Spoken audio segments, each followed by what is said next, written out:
Thanks a lot. And yeah, hello everyone. And yeah, today we're going to be looking at a couple of very interesting title plugins from FxFactory.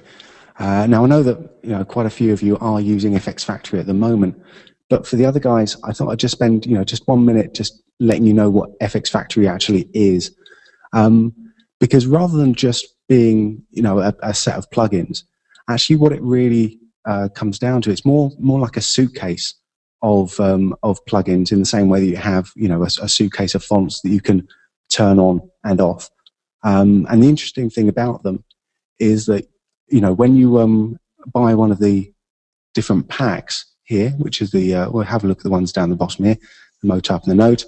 Yeah, these don't just work in one single host. So if you buy it, you can use it in After Effects, Final Cut Pro, and Motion. So you only have to get the one license, and you get the effects for all of those applications. And the cool thing is, if we create, well, actually, as we will create certain titles and other effects in one application, we can then save that out and use it and swap it between the other applications as well. So let's take a look in After Effects, because that's what our main application is going to be today. And yeah, let's get going. So the first thing I'm going to do is create a new composition. So and just to speed things through, I'm going to be going into an SD composition here, setting it 125 frames. That's about 5 seconds long. Now I'm just going to also, because of the way that we have to apply this, I'm going to create a new solid layer, and let's call this one Motype, because we are going to be looking at Motype first. And let's just actually rename this comp here to comp1 Motype so we don't get lost. Cool. And let's pop all the way down here to Yanobox and take a look at Motype. So just by applying the effect, we do get a little preview, not even a preview, we do get a live effect, just to show us something that we can do. And one of the cool things about all of the FxFactory plugins is we do have a whole load of presets. So let's just have a look at the 3D flow. So not only are these kind of cool to use as sort of base looks and sort of building blocks from which you can make your own different effects, it also gives you a really good idea about the sort of stuff that you can do with the effects, so things you might not actually think of. So let's take a look at the finest appearance. Ooh. So there's a ton of really cool little presets in here for you to sort of take a look at and just decide what you want to do. And we're going to start with one of these and then build off of it. So we're going to go to our Shadows 720. Now I know this is the HD one, so actually we probably could just go with the Shadows SD. It's the same thing, just a little bit further away. There we go. So let's take a quick look at our controls over here. So there's a ton of controls, and there's so many things that we can start to play around with. But the basic sort of things that we're going to be looking at are things like position and how we animate this on, and also these little particles in the background. Because what Motype allows us to do is it allows us to do what would normally take several layers and a little camera move. We can do that all on a single layer with a single filter. So yeah, so let's take a look here, and let's take a look downwards and go to our text editor, and let's make this something a little bit different. Let's call this filmmaking. There we go. Now, as I scrub through here, I just want to warn you that the frame rate of the webinar isn't as high as I'm seeing on the screen here, so it might be a little bit choppy on your end. So what I'm going to try to do is try to look at style frames, to look at individual frames, rather than be playing things through in real time. So when it comes to the font over here, we get obviously a chance to pick whatever system font we want to use. We can change the font size and do all of that fun sort of stuff. But one of the things that is really important about this plugin is that it does a lot of our animation for us. We get a chance to sort of decide how things animate up, but we can set a load of this stuff to auto animate. So things like the tracking here, for example, we can just set that to auto animate here. And now let's take a look down here. We've got our tracking duration. This is in frames. It's currently set to 250, so that's twice as long as our comp. So let's set this to 100. And now what's going to happen is it's going to track out for the first 100 frames and then stop. So how do we know how far it's tracking? Well, this is why we've got the start value and the end value here. So we can set this to something really small at the beginning. I meant to go with 0.02. There we go. Something really small, so they're really close together. And then they can just auto animate outwards. And we can set this to 0.1, for example. And we can do this all without keyframes. So this is the cool thing, is that we don't have to set keyframes to get things tracking along. We can use this auto animate here. Now, for this particular example, I actually want to I do want to add a few keyframes. So I'm just going to come into my manual selection here, come up to about frame 15 where things are starting to come in. And let's just take this down just a little bit. Start about 0.6, add a keyframe. Then when we get to 25 frames, which is 10 frames later, let's take this out to where we want it to be. So that's about, 12 there, 0.12. So we get everything small and then coming in, and I could set this actually all the way down back to 0.02, just so we do have a little bit more motion going on there. Cool, so we're tracking in. We can change the color. I'm going to keep the color at white for the moment, and we can change the opacity of the letters. So we can animate this on. At the moment, we can just about see, if I zoom in a little bit here, make that as big as possible so you can see it better on your screen. We can see the drop shadow. So let's bring our opacity up here, and we'll come to the next area here, which is the drop shadow.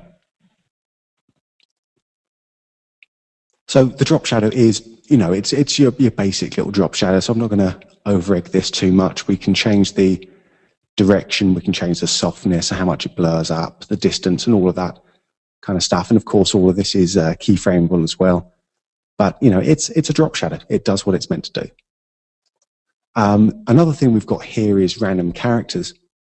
So what a popular sort of thing to do with the titles here is, let's just mix this up a little bit more, is if I can step through this a little bit better, is you can see that what's happening over here, the letters that we have over here aren't the final characters.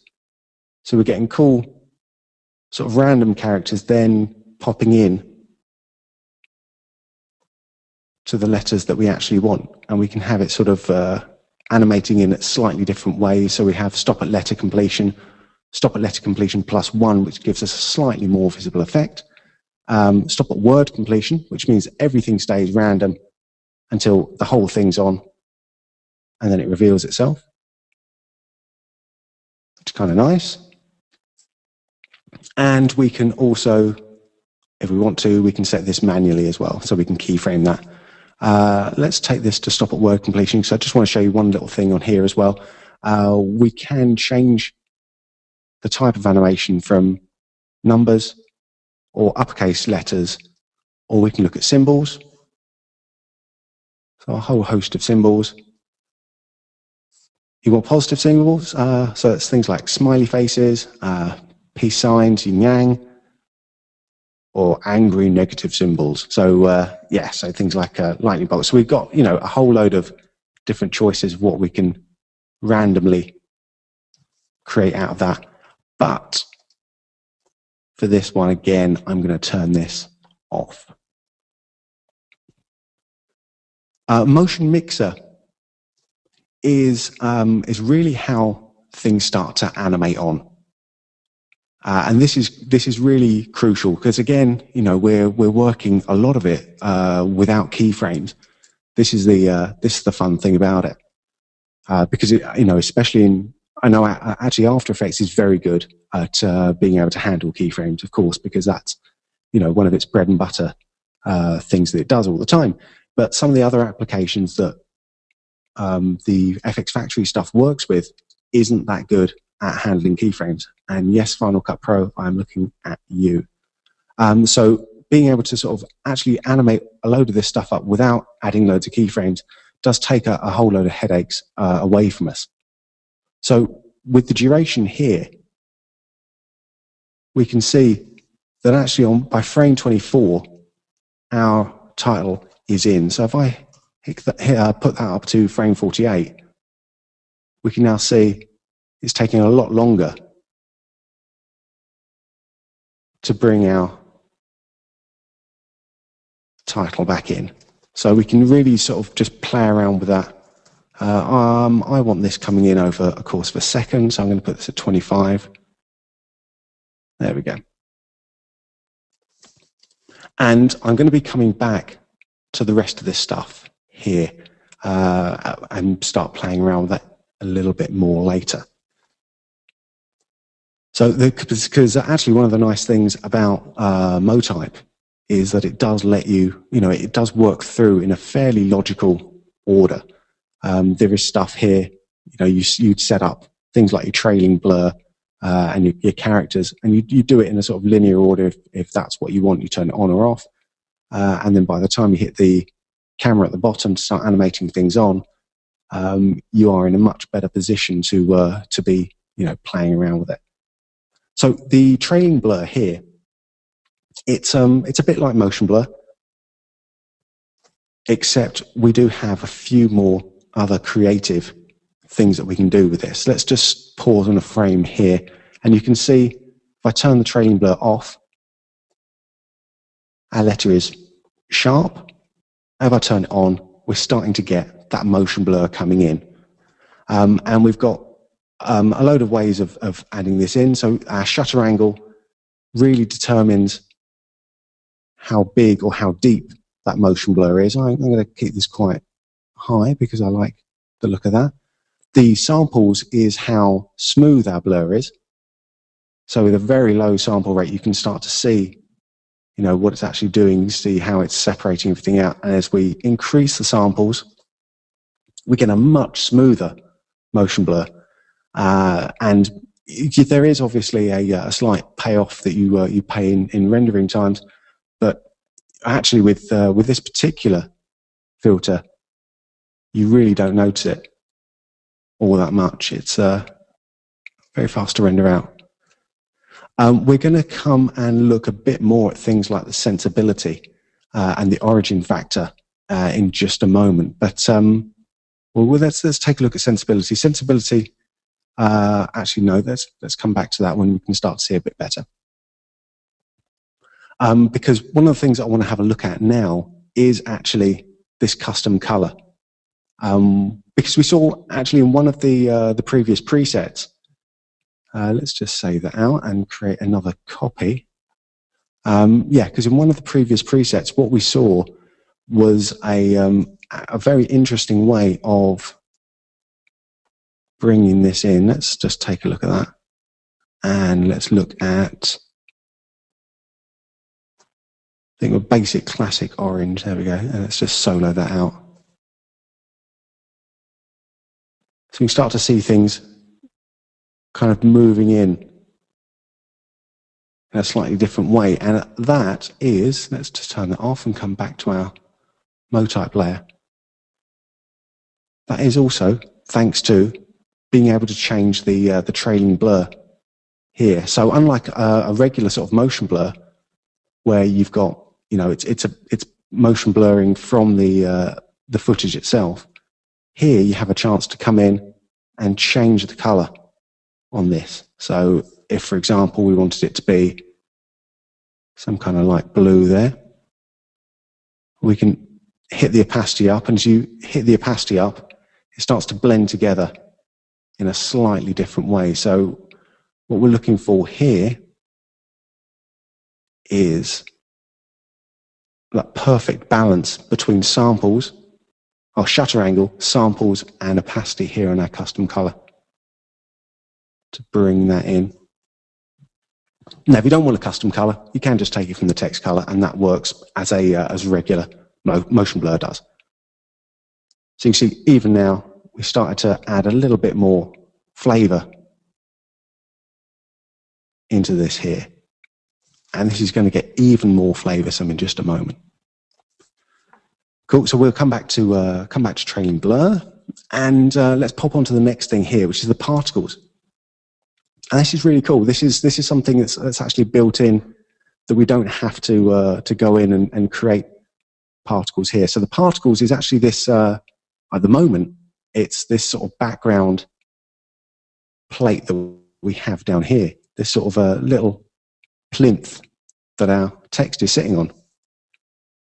And, you know, we can come in and we've got a whole load of textures that we can work with. So sort of circles, squares, I think we were looking at that. Flares, we've got tons of flares. So let's take our count down here. So this works like a regular particle system. So particles are born, they have a lifespan, and then they die. So that's the count here. So the count is how many particles are being born every second, the size of these particles, and the lifetime in frames. So if we don't want, you know, a whole load of particles here, we take our count down to maybe 4, and we can get a quite subtle effect going on here. Now again, you actually notice that these are offset, so the particles don't start right at the very beginning. It almost waits for the final effect to be created. And you know, this is one of the things that, again, we can create without keyframes. Now, throughout this webinar, if you do have any questions, just let me know, type them in the box there, and at the end of it, I will be answering as many as possible.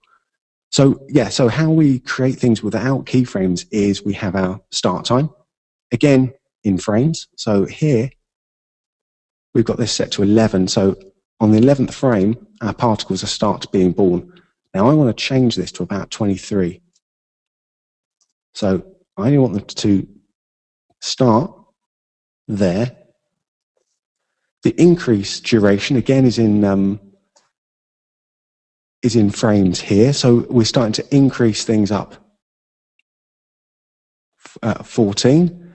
And then the end time, again, is represented in frames here. So we can stop this at frame 56.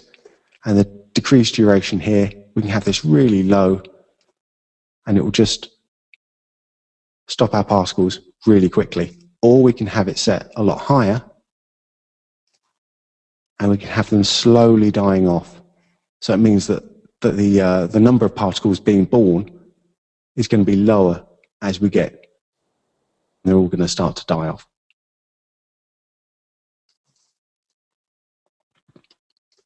Cool. And if you don't like any of the ones that we have here, we've got whole tons of things like numbers and back grids. You know, we've got actually loads and loads of different types of particles. But the really cool thing is we can create our own little texture if we want to. So let's just come in and let's make another composition. We're going to make our own little texture here. Let's make it relatively small. Let's go 100 by 100. And let's just come up into my shapes and come down to a star. Let's do something very straightforward.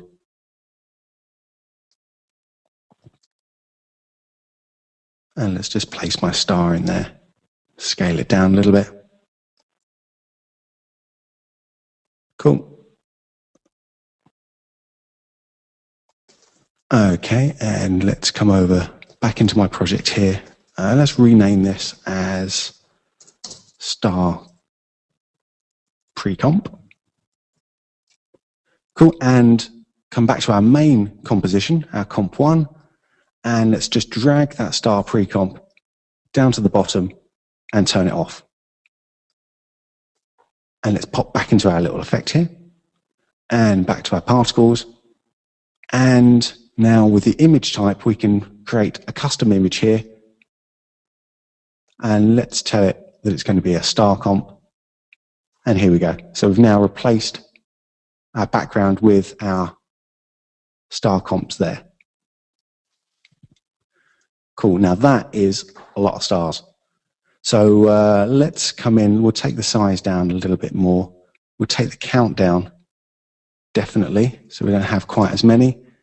And we can start to move these. At the moment, they're just moving in the X. But we can start to move these in Y as well. So we start to boost these up just a little bit. Let's take the velocity down, so we don't want them moving quite as far. Let's take the size down as well.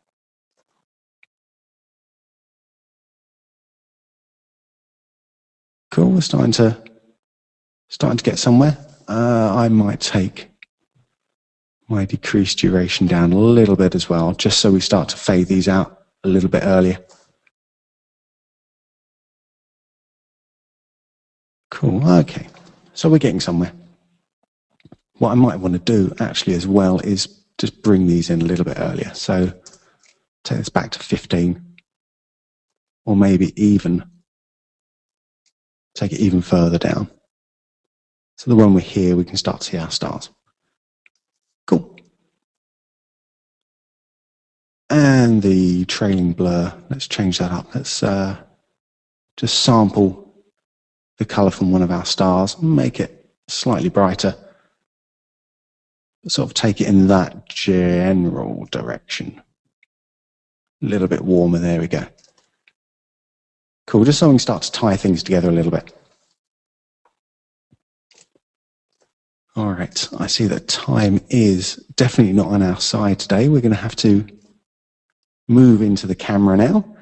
And this is another really cool thing, is that we've got a built-in camera in here, and it's a built-in, I was going to say 3D camera, but it's 2.5D.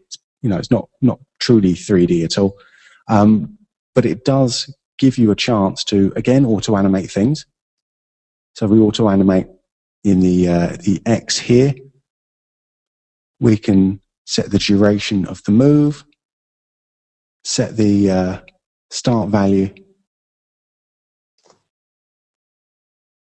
over here, and we can see that it's over the course of the 105 frames. Let's take that to 75, so it's probably a bit easier. Move this over here quite a long way. You can see that the camera's going to just make a little pan over to the left here. Now, I don't want to do animate on that way. What I do want to do, though, is let's auto-animate on the Y. So we can see there, we can start to actually properly start to get a bit more of a feeling for this here. And let's change our start value. And all of these start values here, these are in degrees. So as I start to move around here, let's move this so that our start value is probably plus 30. Actually, let's take our start value to negative 30 and put our end value to 30. So we can just start to swing around the text really easily. And the cool thing is, if you have a little look here, our motion blur, our trailing blur, I should say, also follows along with that. So we can start to make that even more visible now. So that's cool. I like that. Let's bring this opacity up just a little bit. Let's burn that out a little bit. Cool. So we can probably start to look. Actually, no, let's not start to look at that now. Let's go to dynamic. Here we go. So I've taken my stretch mode to dynamic now, and I can start to see what those changes are. Because we actually get something that's now looking like it's firing into place. Bang, bang, bang, and bring this in there. Cool. Now, even with the auto animate here, giving us our sort of main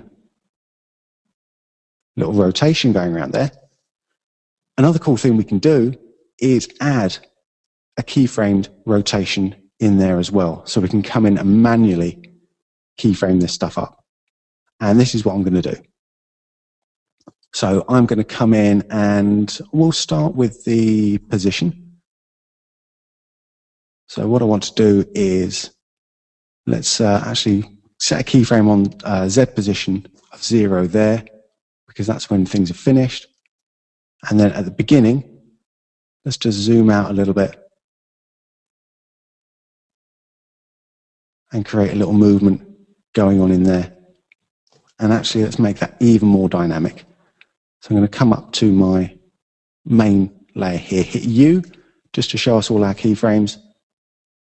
And actually, let's just bring that in there so it's a bit faster. Boom. Cool. And we'll change that up in a little bit as well to make that even better. And let's now add even more rotation here. So let's come in.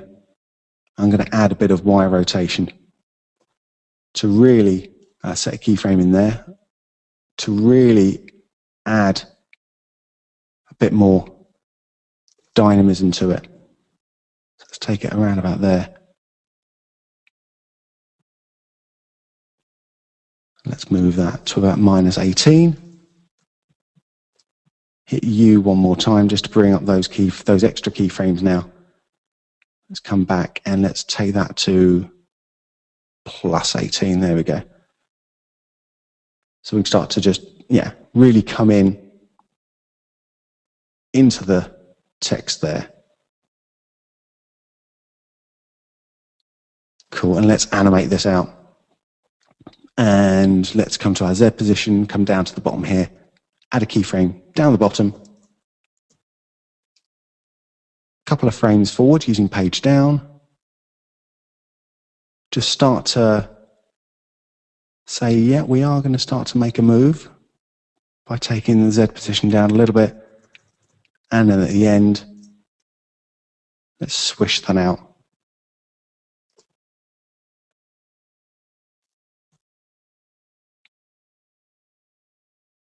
Cool.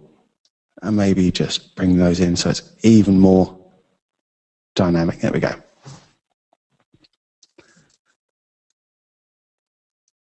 All right, so we might come back and tweak that a little bit because I want to pop down now to our Cyclorama.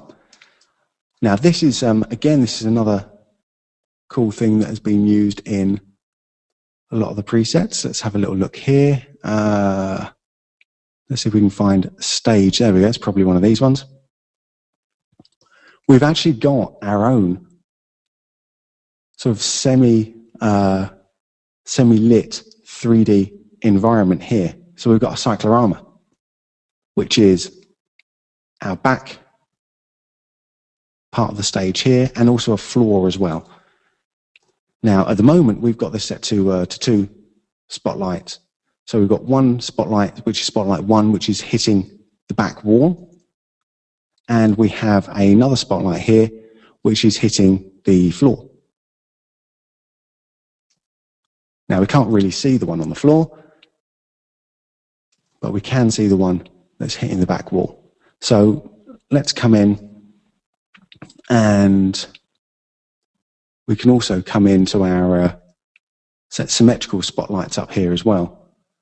And what this does is it will then make sure that we've got only one. Let's color this up. We've really got only one.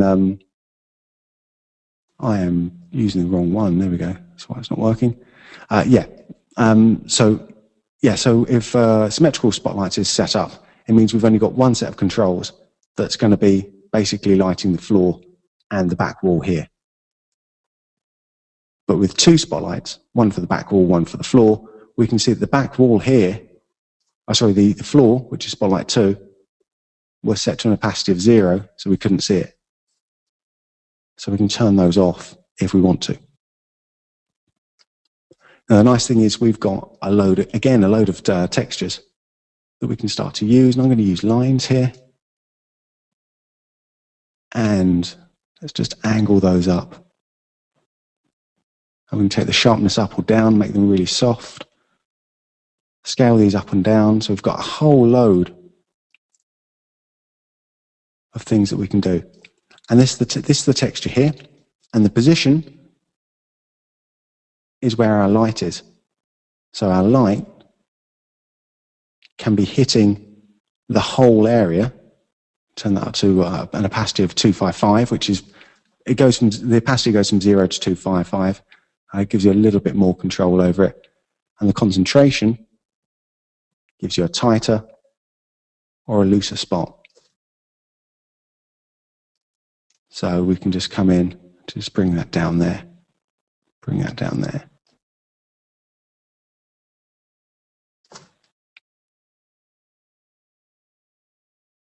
So we can really start to add a bit more background going on there.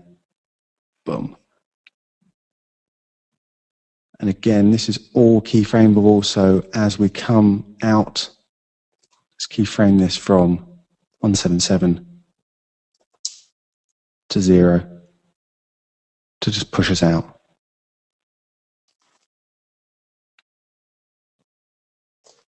So that's rendered through really, really quickly. Boom. And obviously on your end it's going to be really slow. So let's look at the style frames. So we've got everything coming in here, building up. And as it comes in here, the particles start to come in. We've created our move, particles go out, and the camera zooms away. Cool. And I think that gives you a good idea of just some of the controls here. So if I try and play it through, we'll see how that works on your end.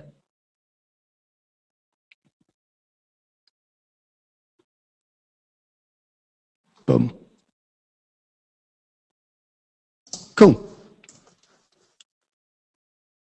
All right, and yeah, I would really recommend checking out a load of these. Let's just turn my black solid layer on here. I would really, really recommend just checking out just some of the other little presets that they have there, because it actually starts to give you a really cool idea of some of the stuff that is possible. You know, it's actually really it's a really flexible little plugin and allows you a whole load of control just within a single layer. So you know, we don't have to build up multiple layers for the ground. We don't have to put in any lights because they're all part of the filter. Cool. So that's that was just the sort of quick look at Motype. Let's take a look at Nodes now. Nodes is yeah, one of the most unique plugins that I've seen for a very, very long time. Let's come and set this up to PowerDV there, or square pixels, making it a solid. Make that our comp size, and we are going to call this Nodes. That's pop down to Nodes. Okay, and again, this shows you something straight away. We have got a whole load of presets. Let's take a look at flying nodes. So the idea about nodes is really, you know, how to present a load of data in an interesting little way. And we can start to, that's just the wrong one I'm playing with, there we go. And we can animate all of these things up. And let's take a look at some other ones so we can get a whole idea about the different types of shapes that you have available to you. It's a really cool plugin, not just for showing you how to lay out data, but we can also use it as the basis for some really quite cool motion backgrounds as well. So these are balloons, and luckily there are loads and loads, sky noodles, yeah, loads and loads of presets to give you an idea of what you can start to do. So I think actually probably the best way of taking a look at this isn't to, because if we take a look just at the effects controls, we really can't do what we did with Motype and work from the top and work our way down, because you know this is actually such a big, deep filter that we just wouldn't even be able to scratch the surface in the time that we have available to us. So what I'm going to do is I'm actually going to start with looking at some of the sort of core ideas for various different types of the effects, and hopefully we can work our way through there to something a little bit bigger towards the end. Again, keep asking your questions, and I will try to get as many of them answered as we can after this presentation here. So let's take a little quick look at one of the little sets here, which is parallel tile. Okay, so the nodes is actually really just, it's broken up into really three different areas. We have the, let's bring this all the way up so you can start to see this a little bit better. We have our connections, which are these little lines here. And at the moment, the lines are just coming from the bottom of the screen. We have the nodes themselves, which are the shapes at the end of the connections, the end of these lines. And we have text. And the text is obviously the text. So we can turn off text, we can turn off the nodes, and we can turn off the connections and see all of these individually. And again, you know, all of this, or not all of this, but a lot of this is about being able to create some very interesting effects very, very simply. You know, it is a huge amount of control that you have over here. But if you don't want to be playing around with every single little button, you don't have to. There is a huge amount of auto animating stuff that we have here as well. So if we just take a look at the animation down here, we have an oscillator, and that's the thing that's wiggling this stuff up and down. And we can change our oscillator to go in the X dimension, Y, Z, so back and forth, X, Y. We can float around, or we can have it doing everything, and we can control how big those movements are just with our oscillator amplitude. Let's bring that back to where we were, and we were just in the Y. So we have, as well as that, we can also do auto animate on rotation as well. So let's actually take us to rotation Y, and this will start to rotate us around our little shape.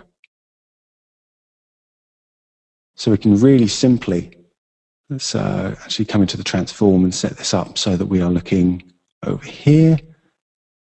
Auto animate this up a little bit. So it's popping around because I have it in the wrong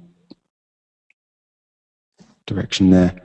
But there we go. We can have it sort of starting to animate up and around and do loads of fun little different things.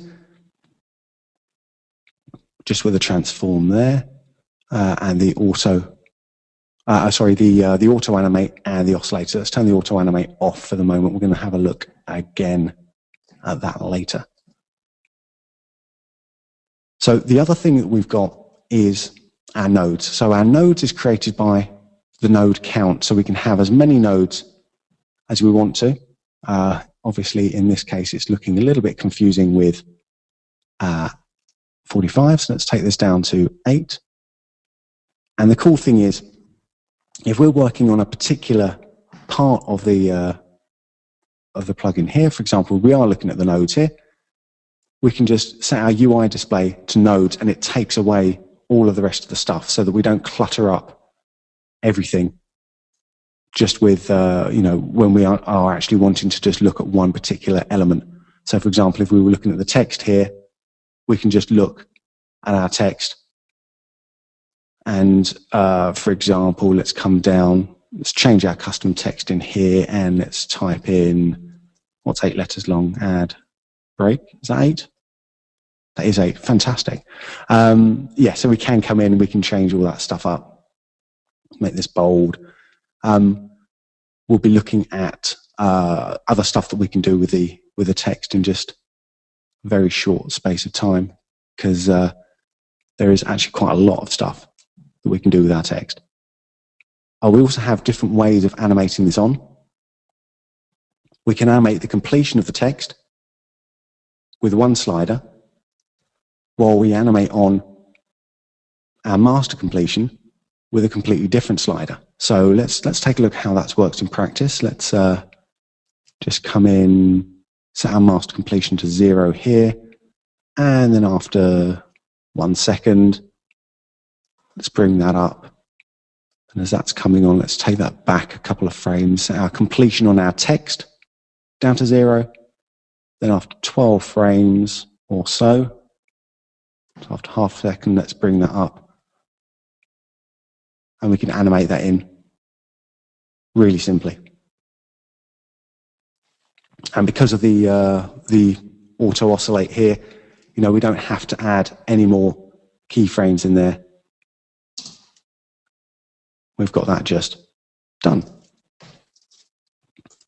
Cool. So that's taking a very quick look at that one. Let's take a look at another area here, something completely different, which is our, let's see if I can pronounce this properly, sinusoidal flower.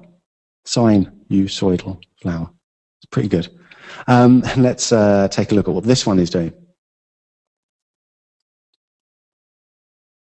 Again, this is pretty different than the last one, and yet actually it's quite similar to the last one as well, but it looks really different.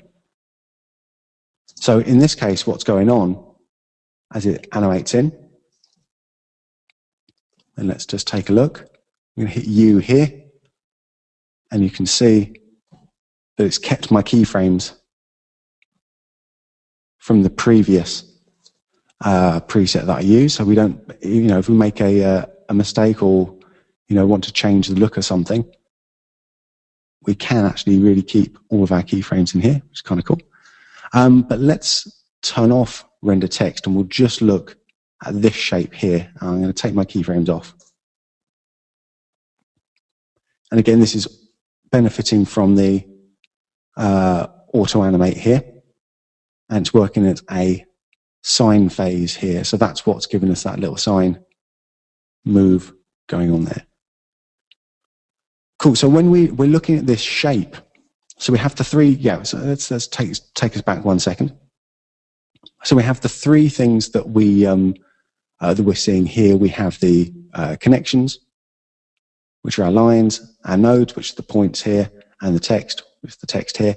But all of these are being created around a particular shape. And that comes in under our start form down here. And we have a number of different start forms that we can use. Some of them are 2D, like our circle. And some of them are much more, well, actually, we can choose whether a shape is properly 2D or 3D at a later stage. But we have other ones where we're just working around a single point, or we're looking at a spiral. So these are our base shapes that we're working with. And let's take this back to sphere again. And we can set this up. Bring that around there. Actually, let's take that back to where we were with our sign, because I like the sign there. Cool, because one of the other cool things that we can do is we can have a start form and we can also have an end form, and we can transition between those two shapes in a number of different ways. So let's take a look at Morph here. So when I turn on Morph, it turns on my end form down here, so I can choose what sort of shape I want to be working with. And with our transition time, it goes from 0 to 1. 0 takes us all the way back to our start form. 1 takes us all the way to our end form, which is the sphere. Let's turn that to a circle so you can see that a bit better. And in the middle, we can start to see how things are transitioning through. So we can either use this actually as a way of creating a transition from one shape to another shape, or, and this is how I use it when I'm building some of the motion background stuff, is actually I can use this to morph between two completely dissimilar shapes and get a shape that otherwise I wouldn't be able to achieve. And we can start to roll that up and create some very weird and wonderful types of shapes that, again, we wouldn't be able to find just on the base forms. So by blending two of the forms together using the morph, we can create some kind of interesting intermediary shapes and forms here.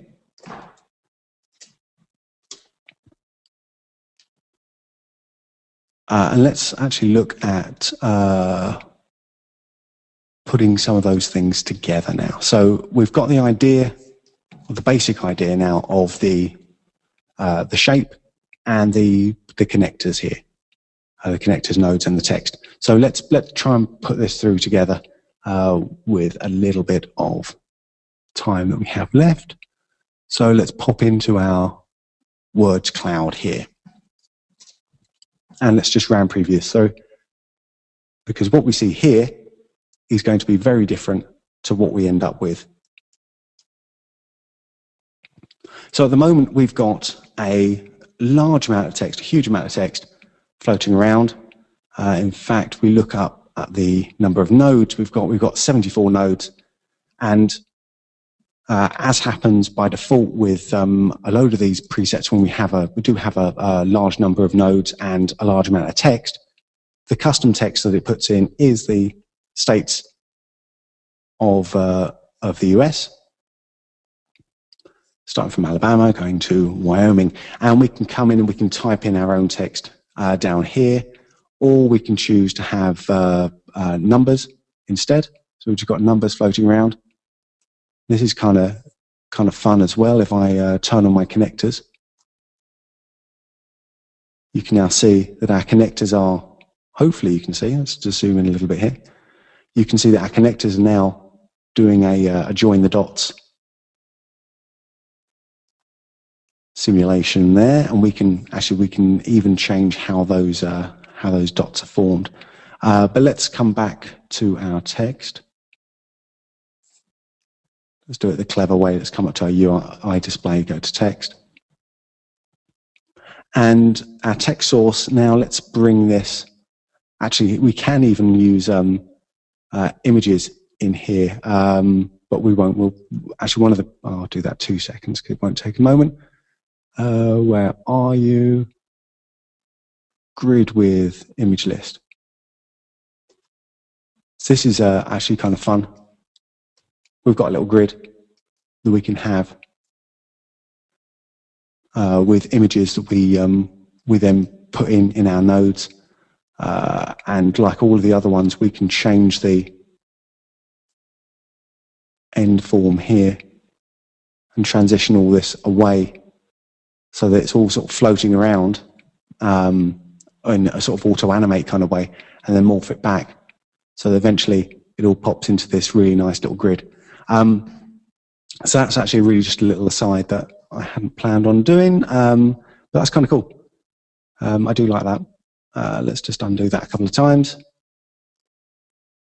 And we were looking at our text. So let's come in and let's just look at the text. And I can, instead of coming in and typing out a whole load of different text, I can come in and just bring in a text file. And for this little thing, I brought in all the singles that Radiohead have ever released and hit OK on that.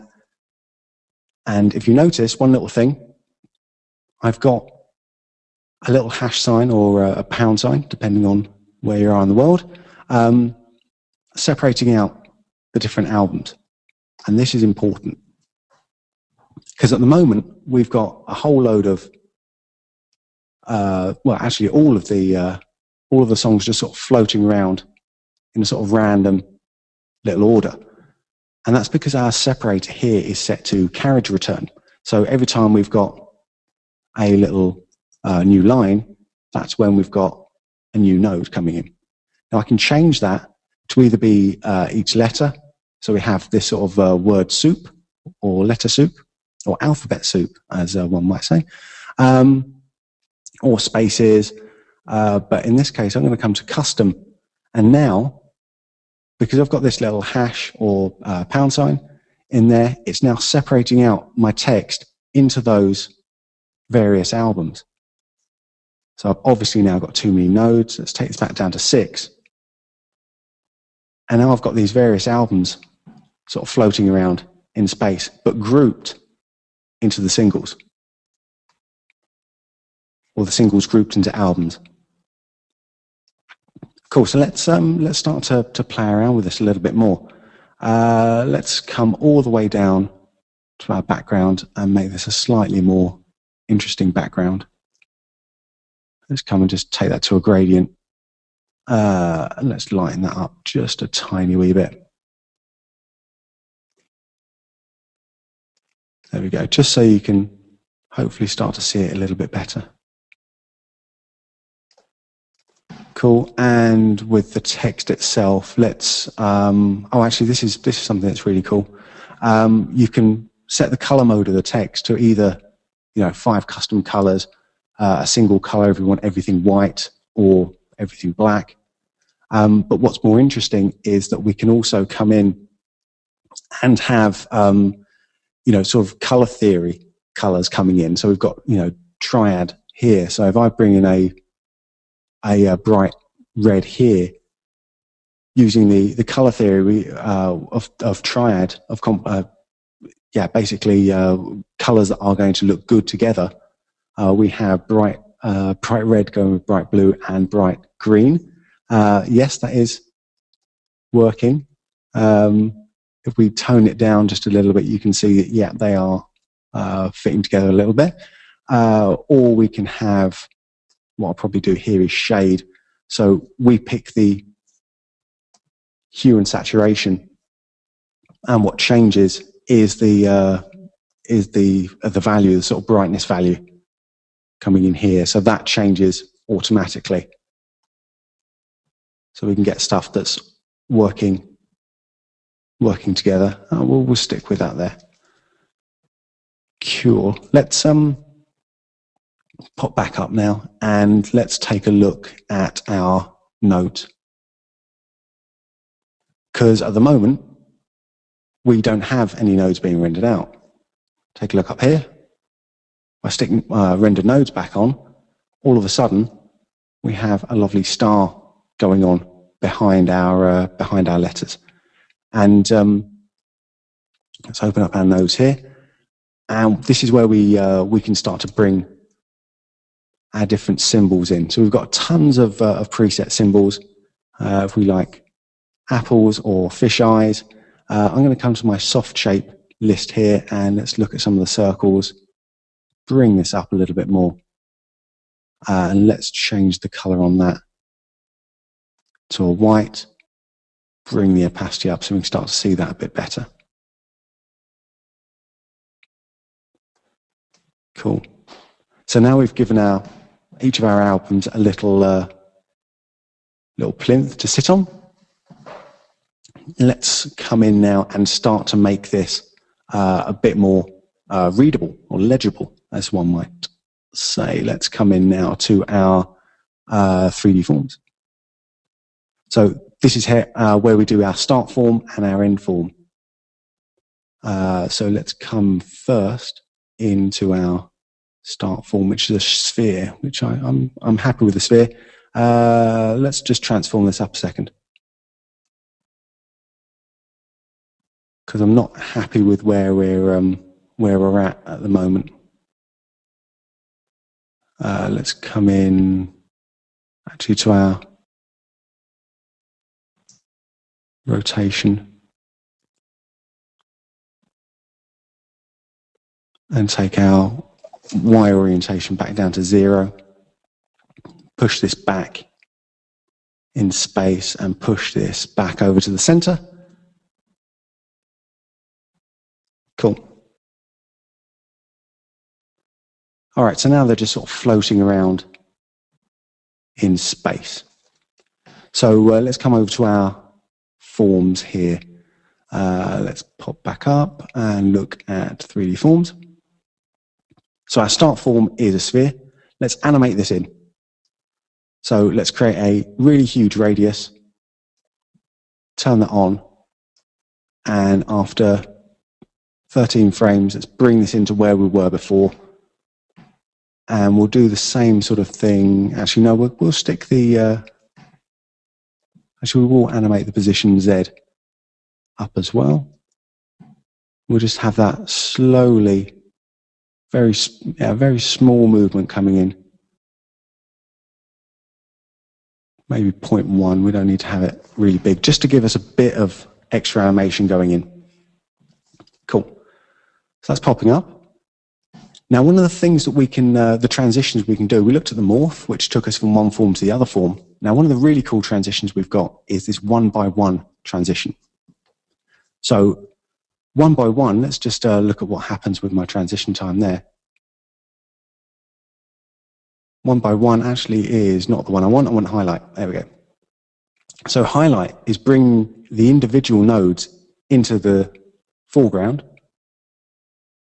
and then popping them back.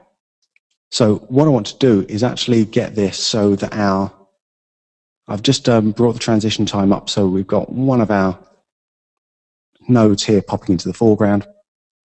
So I can come back to my end form here and actually have this now really close up to our screen. So now as I transition this through, you can see it's bouncing in, boom, boom, boom, and highlighting all of those different things. So let's come into our transition time, click that over there, come close to our end, add another keyframe. So let's come up, hit U, so I can see all my keyframes. There's a transition time there. Bring that over to, all the way over to 1. And that's now coming in and showing us the individual albums.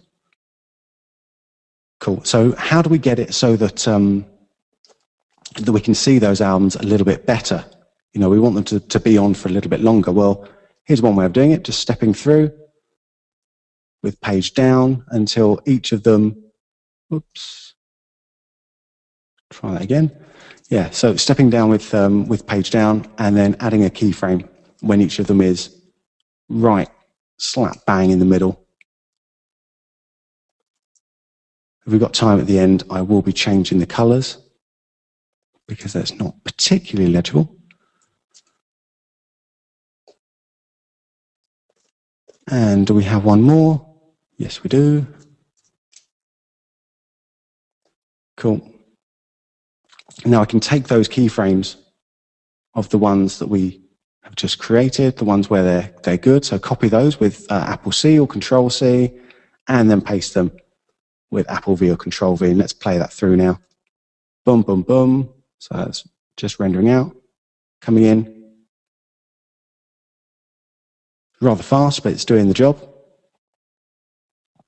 You get the idea. And then at the end, we're going to transition out again. So let's come into our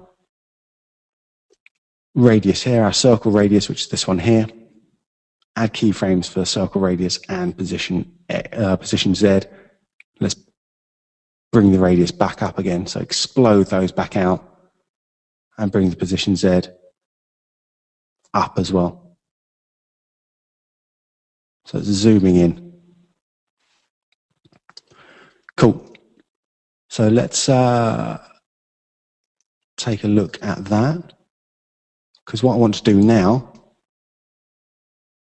is actually obviously change the text, because that is completely illegible. So come into my text, boom. Let's make that a big black and take that to single color. Make it bold, make it big.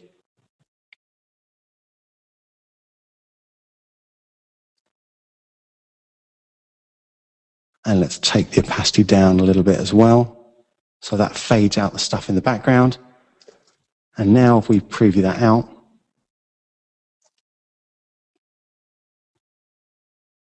that's starting to be a little bit more legible. Cool. And we are missing a secret ingredient, or a little magic ingredient. It's not secret. Let's not do that. Let's come to our UI display, go to advanced. And it's here, actually, we have motion blur.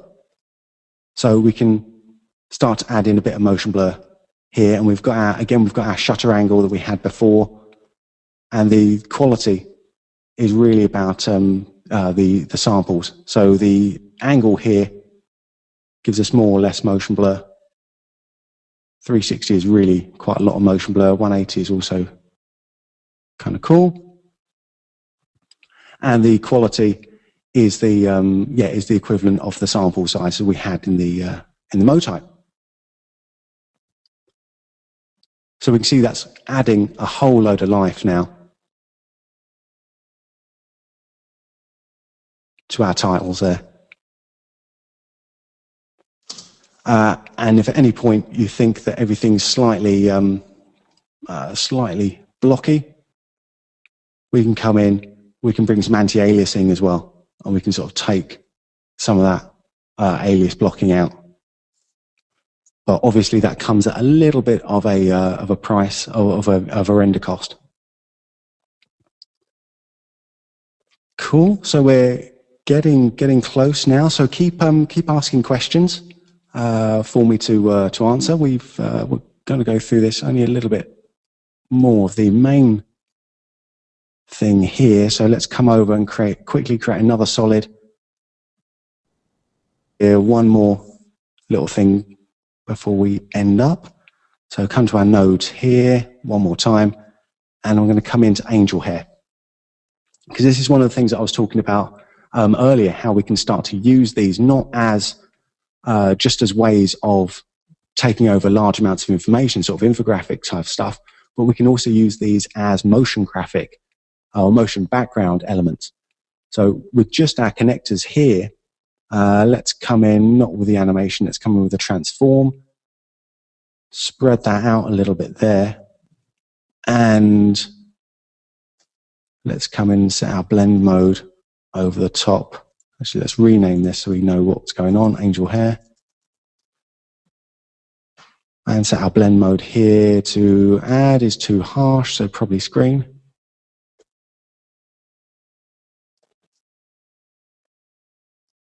And maybe take that down just a little bit. So fade the transparency down, so the opacity down, hit T to bring up the opacity.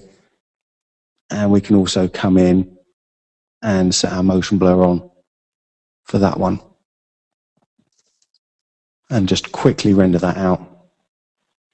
So, you know, we've gone through actually quite a lot of the Nodes plugin. It's a really fully featured plugin. I was going to say complex, but actually the basic ideas behind it aren't complex. It's just such a flexible little plugin that you know, you really do want to start to explore all the different types of things it can do. But really, when it comes down to it, you're basically breaking it up into an overall shape which you can transition between two shapes. And then you have your node, which are the main buttons we have here. We have the connectors connecting those buttons together, and we have the text going over the top of those buttons. And we can animate all of these individually as well. So one of the things we weren't able to get, a lot of time to do is actually animating the text in. But we can animate the text in independently of the node. So we can have the nodes popping up and then the text, not just, animating in with opacity, but also transforming in 3D space. So actually, all in all, it's a very, very, very, very cool. And, as I said before, a properly unique plugin. So let's just take a quick look at that. Last chance to add your questions in. Boom, and out we go. Cool, well, I hope that's been useful for you. We are now going to pass you back over to Marcelo, and I'll still be here to answer all your questions afterwards. Thanks a lot for now. Ben, thank you so much. Fantastic presentation. I'd love to hear from each and every one of you out there. Go ahead and type in, you have a question box. Type in what you think about Ben's presentation. Ben, you showed us some really cool stuff. So thank you. We really appreciate that. And if you can stick around with us, Ben, here, we're going to go into prizes. And guess what we're going to be giving away today? We're going to be giving away, of course, Motype and Nodes. So we're going to start with Motype. 2 lucky attendees will each win a copy of Motype, the text animation plugin for After Effects, Final Cut Pro, Motion, and Final Cut Express. Of course, you can find out more about them at noiseindustries.com. And while we're giving prizes away, please continue typing in questions and your comments. Greatly appreciate it. So you have to be present to win, and we're going to have 2 people win this. So we have the computer pick here the people, and the first winner is Chris Wolf. Congratulations for winning the first copy. And the second winner is Lindsay Belloc. Congratulations. So congratulations to Lindsay Belloc and Chris Wolf for winning a copy of Motype. You're going to have a lot of fun playing with these. And next up is Nodes. 2 lucky attendees will each win a copy of Nodes, a new plugin for Final Cut Pro, Motion, and After Effects that allows you to visually animate objects and relationships through nodes and lines, and we all saw how cool they are. So the 2 winners of Nodes are, we'll start out with the first one, William Fambrough. I hope I pronounced your last name correctly, William. William Fambrough, F-A-M-B-R-O-U-G-H. And the second winner is Robert Greason. Robert Greason, congratulations on winning the copy of Nodes, and to William Fambrough, both of you, congratulations. I do want to remind you to continue tweeting because 2 random followers will be picked, and each one will win 1 on-demand webinar at the end of the day today. Make sure you use #filmmaking webinars for your hashtag. That's how we'll know who's tweeting. Also want to remind you to follow us on Facebook, facebook.com/filmmakingwebinars. And I do want to remind you that we have lots of on-demand webinars. Just go to ondemand.filmmakingwebinars.com, and all of our on-demand webinars come with lots of bonus material, not only the archive, but also a podcast interview, which we'll be doing with Ben right after this, and also come with project files, slides, and a lot of them come with bonus how-to videos. Also want to remind you that we have lots of live free webinars coming up. Just go to live.filmmakingwebinars.com. For all those of you that are looking at Final Cut Pro 10, we have one coming up next week. That's going to be a killer one. And finally, before we jump into Q&A, I want to remind you that we are having a competition. And the competition is using the plugins Motype and Nodes. Inside After Effects or Final Cut Pro, create a 10-second intro title sequence. Ben will be judging in, and we'll have some great prizes to give away to the top winners.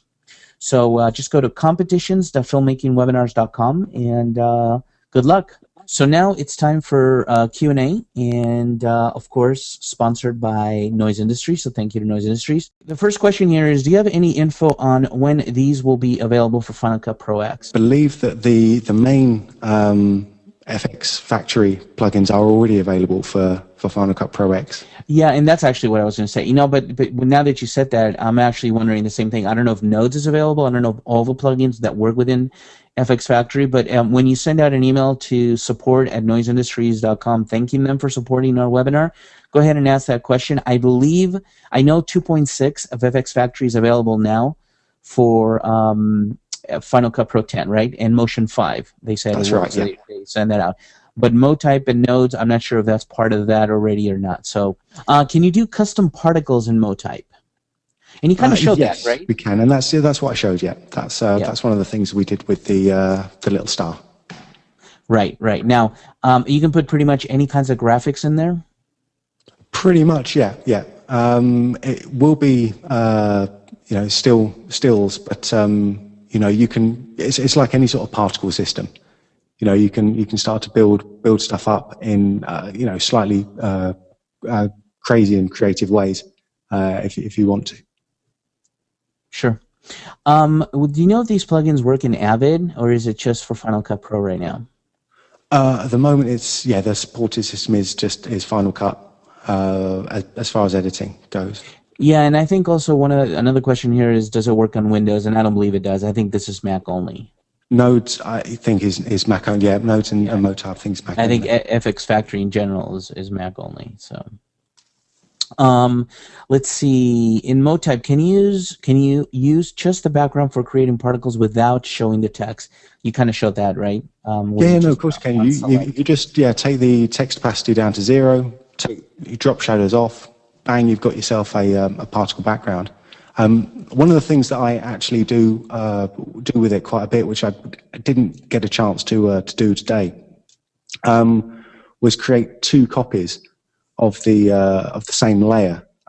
So really, basically, 2 copies of the same effect once it's all animated in, and then with the top copy, you can sort of come in and do even more stuff with the graphics work, and just use a blend mode to sort of composite that back over the top, and that's actually a really nice way of extending out those possibilities even further. Yep. Let's see. Will these layers in Motype interact with other 3D layers in After Effects? No, they work as 3D layers by themselves. So it's really, once if you start to spin it around, it's actually only a 2D layer. So yes, you don't have that same sort of interactivity with the other 3D layers. Here's an interesting question. Can you randomize the Motype custom particles so that the stars rotate it? So basically control each particle's movement. Right. There are a load of things that you can do with the particles, but you can't do, as far as I know, you can't do that sort of rotation within the particle. What's called controls. Can go into the layer itself and rotate things. In the pre-comp, in the star pre-comp, we could go in and rotate the stars in there, and that animation would come into the particles system afterwards. But we don't have any way of sort of randomizing where the what frame it is. So each particle is born with the same rotation. So there's no way of sort of randomizing it as you do with other solo particle systems. Yeah, and I think if you're looking for particles, you definitely want to learn more about particle systems, right? There's different plugins. Doesn't After Effects have some built-in particles that you can use already? It's got quite a few built-in ones. Yeah, they're all under the simulation tab. Any differences in parameters? Because we know these plugins work in Final Cut Pro, Motion, After Effects. Are there any differences in parameters missing between the platforms? Or are they pretty standard all throughout? No, they're exactly the same all throughout, which is the reason why you can save the preset in After Effects and then use it in Final Cut, or you use it in Motion. Because they're all the same, no matter what platform you're working on. Right, and that was going to be the next question: is if you can save a preset and use it somewhere else, and you just answered it. So very good. Final question, because we're pretty much out of time. And one question I want to address real quickly is some people are asking, is the demo version okay for the competition? Yes, it is. Just go to competitions.filmmakingwebinars.com. You can use the demo version. The winners will have to, or the winners that are picked will have to show Ben the actual project before you are declared the winner, but definitely you can use the demo version. And final question here, can you fly around to the nodes in the cloud rather than bringing them to the camera? Yeah, sure. You can animate up the camera. And we did a little bit of that, but we didn't really show that all that much. But yeah, you can come in and use the full transform, and you've got position X, Y, Z and rotation X, Y, Z to sort of go through and do a little fly through, which is also another cool little thing. Yep, definitely. Well, Ben, I want to thank you for presenting today. I appreciate it, and I want to thank you for doing our podcast right after this. So thank you so much for your time again. It was a pleasure working with you as always. Definitely a pleasure on my side as well. And I also want to thank Noise Industries for sponsoring our webinar. Most important, I want to thank each and every one of you for attending our show. I sincerely hope you enjoyed it. Remember to attend next week's free live webinar, Final Cut Pro 10 Hands-On Tour, where Scott Simmons will give you a complete tour of all the new features inside of Final Cut Pro 10. Just visit filmmakingwebinars.com to register for it. And if you want to see all of our upcoming Final Cut Pro 10 webinars, just go to fcpx.filmmakingwebinars.com. So until the next webinar, I am your host, Marcelo Lewin. Cheers, everybody.